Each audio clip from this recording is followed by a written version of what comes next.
มาแต่ปั่นเขาพี่น้องฝนตกแห้งน้องบอยว่าทั้งบ่งน้องบอยไปปั่นเขาไปพาดเขามาแต่ปั่นเขากับมาล่างเมื่อนกับขี่ไปลุยขี่ตม สบายดีย้ำแรงเด้อจ้าพี่น้องจ้าสบายดีเบิดทุกคนเด้อจ้ายินดีต้อนรับสู่ช่องแม่น้องบอยคือเก่าคือเดิมเด้อพี่น้องโอ้ยเมื่อกี้น้องบิ๊กแซวเมียผู้ใหญ่บ้านพี่น้องเลย เมียผู้ใหญ่บ้านมาซื้อเทียนที่ไปจุดดอกพรรษาน้องบิ๊กบอกจุดเทียนมันบ่หุ่งนะจุดเฮือนรถมันจังหุ่ง โอ้ยบิ๊กเอ้ย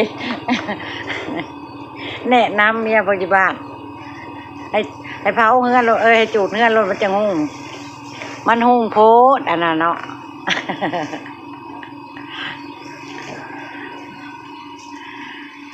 ล่างคากล่างแน่บื้นเจ้ากับขี้ลุยคือเกาลูกเอ้ยเนาะพี่น้องถนนหนทางเบิ่ง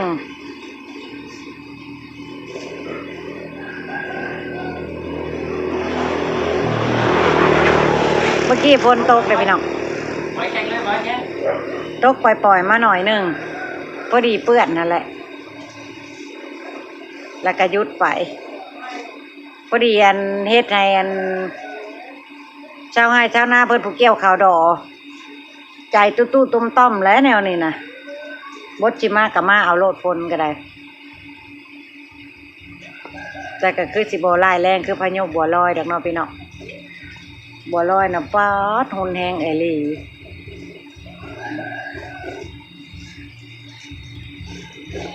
ทำมาแล้วก็จะเฮ็ดหยังล่ะพี่น้องเอ้ยแต่งอยู่ครัวกินแล้วปลาบัวก็ได้ทำแล้วเนาะเจซี่ก็แย่ง่ายกันครับแล้วจ้าเจซี่มาเล่นน้ำทั้งวันเลยมื้อนี้พี่น้องเจซี่กับน้องลีโอ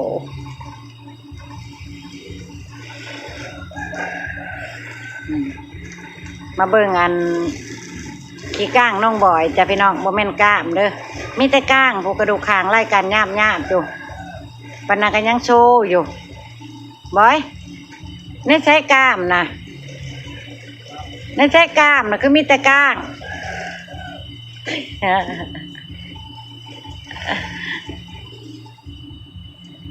น้องบ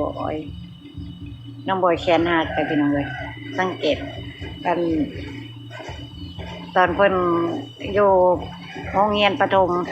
เพิ่นเล่นตามภาษาเด็กหน่อยให้นั่นเนาะล้มแล้วไปจังได้จังหวะแขนหักปัก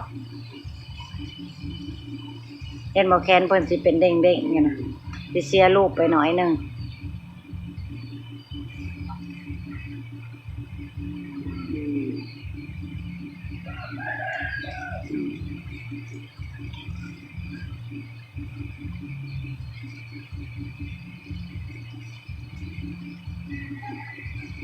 เสร็จหรือยังล้างคักล้างแน่เถอะเด้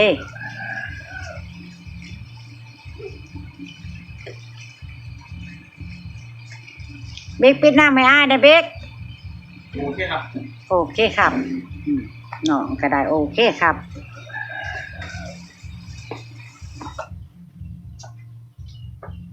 ทักทายปลาลุงในเดินน่ะบ่อยเอ้ย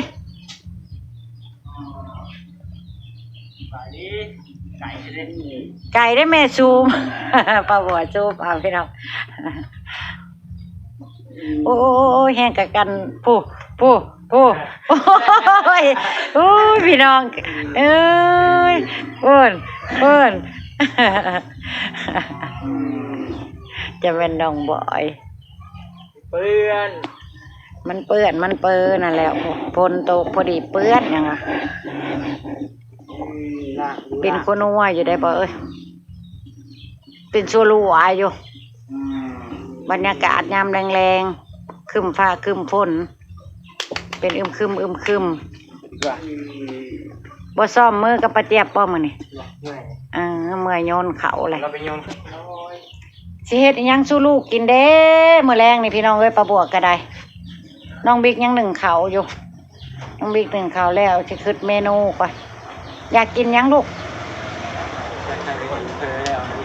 กินเพอห้องก็แล้วน้องบอยนะเพิ่นว่าไปตอนเที่ยง ตอนแรกหัวหน้าปั้นข่าวว่านัดบ่ายไปแล้วพอ11 โมงมาโทรมา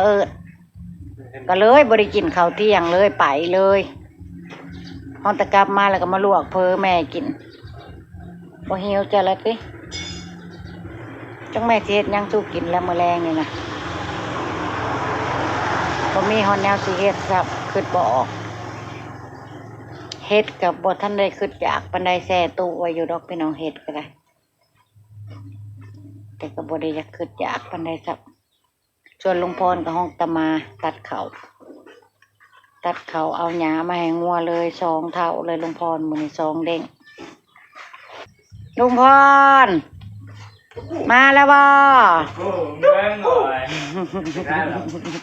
โอ้ยลูกแล้วพัดพ่ออีแลป้าโตมานี่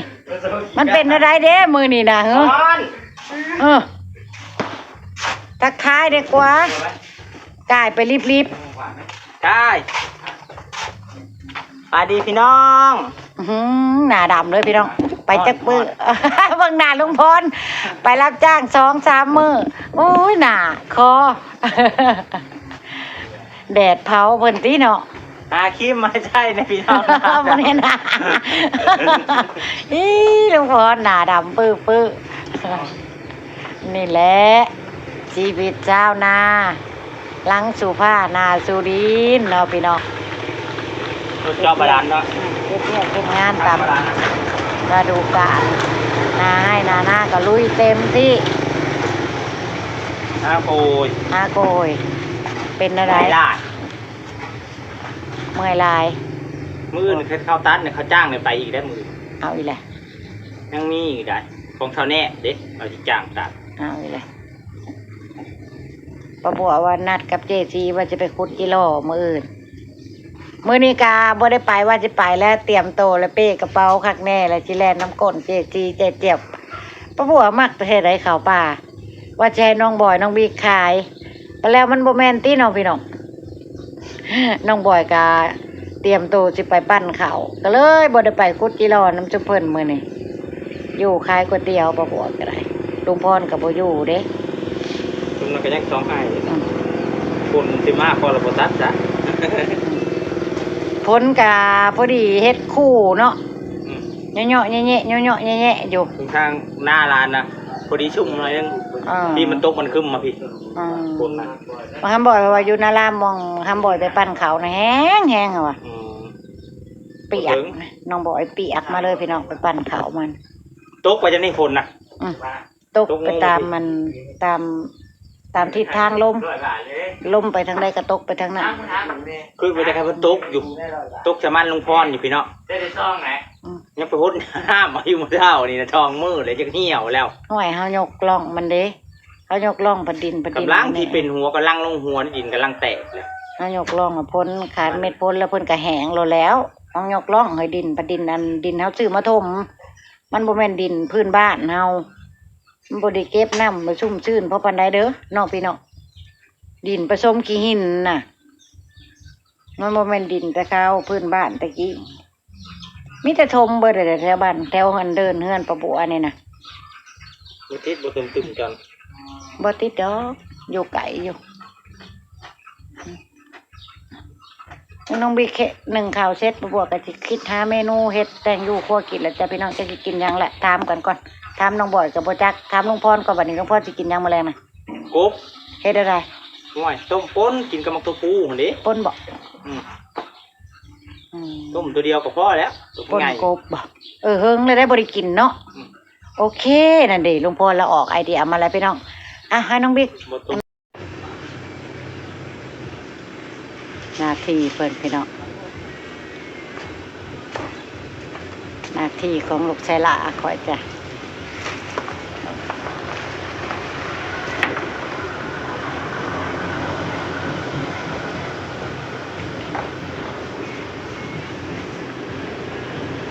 ส่วนแม่บัวก็นั่งเบิ้งถ่ากินเนาะพี่น้องโอ้ยมีลูกหัวจักความก็ดีไปแล้วนี่แล้วยิ้มปุยได้พี่น้องสบายได้ยิ่งใส่อีกหาจะใส่อีกน้องมีกว่า แม่นแม่กับโบเทียงลูกแม่กับโบเทียงมีลูกดีมันกันแล้วนี่เนาะพี่น้อง พี่น้องประบัวพิษคำว่าวแล้วประบัวว่าจิมาหาบักเตอร์ฟู ลุงพรคือเก่าจ้า ตัวผีตัวเนาะ ลุงพรคนขยันคือเก่าคือเดิมจ้าประบัวตาบดีบ่เห็นลุงพรละว่าประบัวหาบ่ได้กินดอกลุงพรละว่าพี่น้อง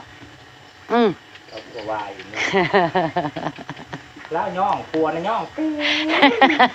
ง่ายนะเนาะ โหอยู่บ่ว่าเมียย่องนะบ่เรียกพี่ก็ได้น้องเอ้ยหาย โอ้ว่าเมียย่องอีกบ่ได้ย่องก็เว้าตามเรื่องตามราวตามเนื้อผ้าน่ะ ตาบ่เห็นหุ่งหรือบัด แน่มันน้อยอันนั้นนะ มันน้อยคือคอก็ลองงอง บ่เอาหลายนะเพราะว่าประบัวมีแต่งอ่อนอยู่ประบัวซื้อมาไว้มื้อนั้นดิบิ๊กไปขายอันเครื่องนะบิ๊กเห็นบ่เฒ่าก็เห็นอยู่ผู้เคลื่อนนะผู้ เด้อยู่ใต้พุ่นตัวมันยอดลงพุ่นทางน่ะคือว่ามีอยู่บ่เคลื่อนน่ะน้องลิโอไปเอาแล้วบ่ก็ยังเห็นหน่วยหนึ่ง ยังเห็นอยู่หน่วยหนึงมาประบัวไปเก็บเองซะเดี๋ยวมองได้ ในตับ แม่นบ่มีบ่ นี่โอ้พี่มากพี่เฒ่าเลย นานหาเรื่องเอาหน่วยใหญ่ๆมันจังหวานเฒ่าหน่วยมันยังน้อยแล้วมัน แก่แล้วบ่จักอันนี้นะ มันอยากออกขมๆเลยเนาะพี่น้องมันบ่หวานน้อยๆหั่นนะดิป้าบัวเห็นแล้วอู้นี่ซ้ำนี่พอดีนี่พี่น้องเอ้ยเห็นแล้วนี่พอดีงามนี่เด้ป้าบัวก็มีส่วนห่วมเก็บอยู่เด้1 หน่วยเนาะพี่น้องนี่ถั่วพูอ่อนๆงามๆพอกินบ่หลายเพราะว่ามีแตงอ่อนอยู่เด้ค่อยซื้อมาไว้ตั้งแต่มื้อไปหาไปตลาดนายุงบ่ทันได้กินได้แตงนะแตงน้อยๆนะ ข้างนอกน้อยนี่ก็หลายคณะนี่ พอแล้ว หน่วยหนึ่งนี่ เอาละไหม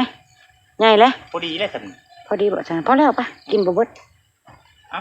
ต้องเก็บสดๆกินแต่ละมื้อนั่นนี่แหละน้องพี่น้อง นี่ ธรรมชาติบ้านนอกบ้านนาเฮาโอ้ยงามเด้โอ้โหบ่แม่นน้อย พอแล้ว น้องเลี้ยวเราก็เก็บเอาบักลายหนึงเราสิไว้มื้อยำแล้วว่ะเราจะกินยำทั่วผู้นี่พี่น้อง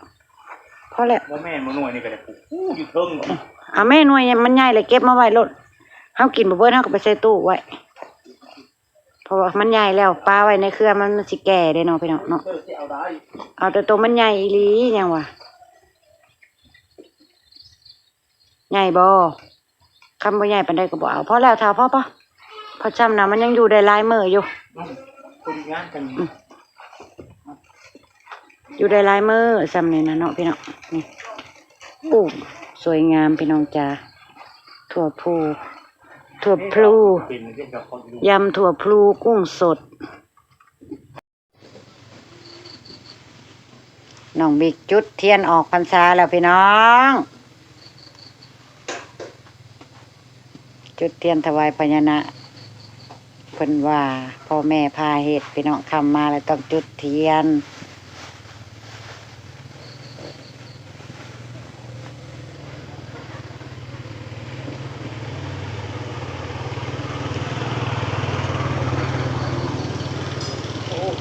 ใจจดใจจ่อน้องคายว่าแน่อยู่ใกล้กันบ่ได้ไปแต่น้องคายก็บ่ได้ไปคือกัน อธิษฐานพร้อมลูกให้ครอบครัวของผู้ขาอยู่เย็นเป็นสุขเด้อถวายพญานาคลูก จะจุดบ้างกับพวกพรสมหวังหมดไหม จุดไปอธิษฐานไปนำเด้อลูกเด้อ จุดแล้วหรือเปล่าวะ บ่แล้วกับปลาไว้นี่แหละจนเทียนมันจบเองมันพุ่นแหละพี่น้อง เดี๋ยวว่าจุดแล้วหรือเปล่า ผู้ใดเคยเฮ็ดแบบนี้บ่แต่ว่าแถวบ้านประบัวเพิ่นสิเฮ็ดกันทุกครัวเฮือนเลยพี่น้องคำมานี่มาซื้อเทียนแซวมาซื้ออยู่หันประบัวไปจุดเนี่ยก็ถ้าผู้ใดอันมีกำแพงกำเพิงหน้าบ้านก็สิจุดบนกำแพงแต่ประบัวบ่มี บ่เปล่าบ่ หัวหน้าบ้านประบัวมันฝนตกมันเปียก มันจุดบ่ได้ประบัวก็จะมาใส่แค่หน้าบ้านนี่แหละจะไปน้องนี่เด้น้องบิ๊กประจัดการแล้วเรียบร้อย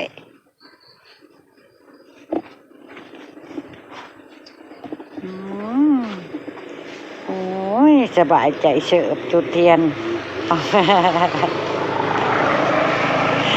ยังบ่ได้ใหญ่ยังบ่ได้โตเป็นหนุ่มเลยพี่น้องยังเล่นอยู่ไดนานนั่นสิว่าได้ไรจ้ะพี่น้องลูกปลาบัวน่ะ ป้าพี่น้องกินข้าวแรงน้ำกันจ้าเรียกว่าพิธีจุดเทียนออกพรรษาของน้องบิ๊กอะเสร็จสิ้นแล้วจ้ะไปกินข้าวแรงน้ำกันเลยจ้ะพี่น้องจ้าหมาพี่น้องลงมือลูกลงมือบ่ต้องถามแม่กินโลด มาดีบ้านลุง บายดีพี่น้อง มากินพี่น้องกินโอ้ยคนกบพี่น้องแซ่บก็พักสดเก็บจาก มา สวน ดี พี่ พี่ น้ น้ อ อง งมาเด้อมาดีรอบช่องแล้วล่ะ แซ่บสุดแล้วจ้ะอาหารบ้านนอกบ้านนานะได้ปนกบกับผักสดเลยจ้ะแตงอ่อนพร้อมเลยกัดกวบๆกินทั้งลูกเลย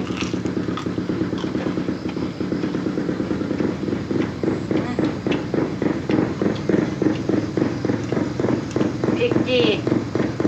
ว้ายผู้ใดเด้ ขี่มากวะใจเลยเนี่ย น้อย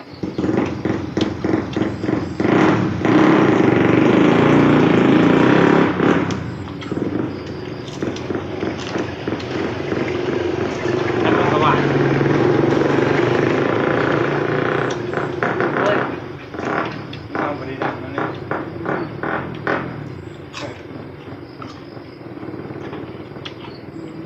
รถมันแห้งจากของคืนเสียงนี่สำหรับเด็กแว้นนี่คือม่วนนะ จ้ะพี่น้องคนพบมาเด้อกินข้าวแรกกับมันคนละมันเนาะ เจ๊บอกกินจ้ะน้องมีไปเอิ้นแล้ว ร้านตีบาน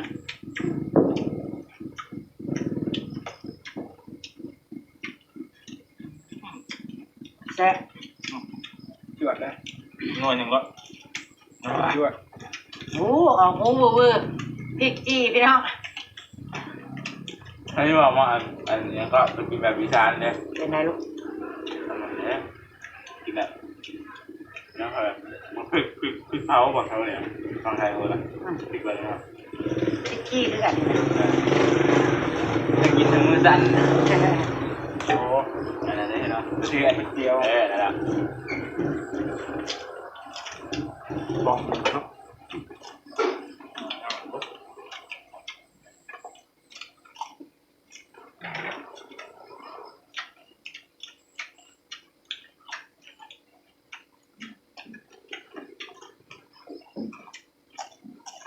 ไล่เงาไฟแต่ว่าบ้านผมบอกผมไม่เพราะว่าพระท่านอยู่ในวัดบ้านประบวเพิ่นไปออกพรรษาอยู่บ้านนาพองติ้วบ้านนาพองท่าก็เลยผมมีงานไล่เงาไฟอยู่ในวัดอยู่ เงินตัวเองไม่ได้ปะ เด้อก็น้องบิ๊กเฮ็ดเลยเด้เรื่องนี่ไล่เงาไฟ อ๋อไม่ไป สไลด์อยู่วัดแล้วก็ประจำถิ่นอยู่วัดแต่ตะโฮมกันหนอกพรรษาตั้งถึงผู้บ่าวผู้สาวก็เต็มอยู่พุ่นแล้วมงไรก็ไพ่พุ่นแล้วข้าวยังบ่าวต้องสาวก็ได้ เขาเป็นบ้าเลยแล้วก็ ชั่วโมงแจ็คและจะเขาที่อยู่บ่แล้ว มีแต่วัยรุ่น ใหม่พุ่นแล้ว มีแต่วัยรุ่นสเตอร์นาออกดอกในบัตรเลยเป็นยัง บ่าวผู้สาวโอ้ยแห่เทียนเลยเจ้าเอ้ยม่วนไหน อันใดคือวัยรุ่นสเตอร์นาอันใดคือวัยรุ่นสเตอร์นาว่าให้แม่เข้าใจลูก ร้อนบัตร ฮะ วัยรุ่นสเตอร์นากูไม่ใช่ คือปลาเจ็บนะ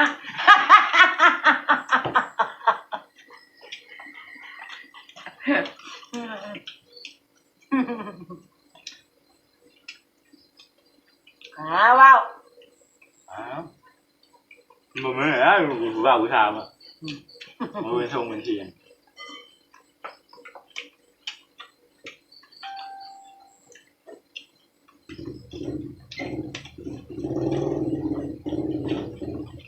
กินแล้ว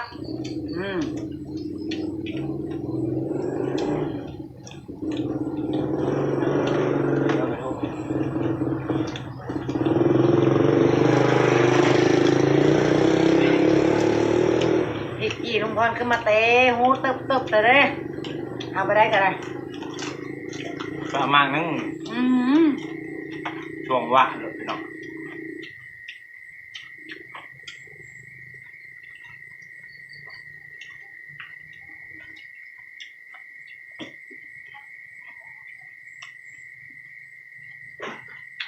โดนแล้วเราไปกินป่นกบนี่พี่น้องแซ่บ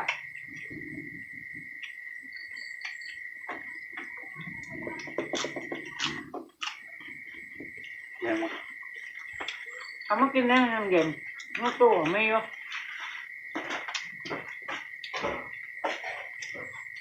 ตื่นมา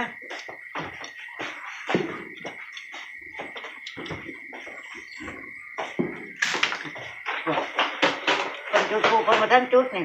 จะน้อยไปเลย เลิกหนึ่งได้บนจุดผู้ใหญ่พี่น้องสมบัติเสียเฮียกระดับในบ้านประบวชก็มี2ล้างบ่อเตรียมไว้อยู่ของว่าเตรียมพุกให้ทำไปท่านในจุดนี่พระเจ้ากัดเล่ากันอยู่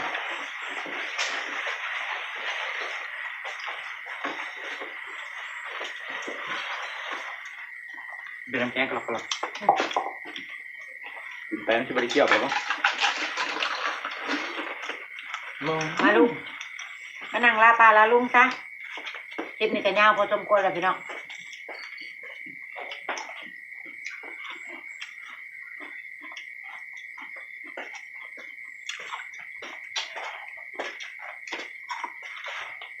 กระบอกกระบอกมียังดอกนี่ไงเฮฮาไปกับลูกไปวันๆนั่นนี่แหละพี่น้องแต่ละมื้อไปแล้วจ้าขอบคุณที่เข้ามาให้กำลังใจขอบคุณที่บอกขามโฆษณาประบวชเด้อจ้าพี่น้องขอบคุณทุกกำลังใจไปแล้วสบายดี สบายดีป้าลูก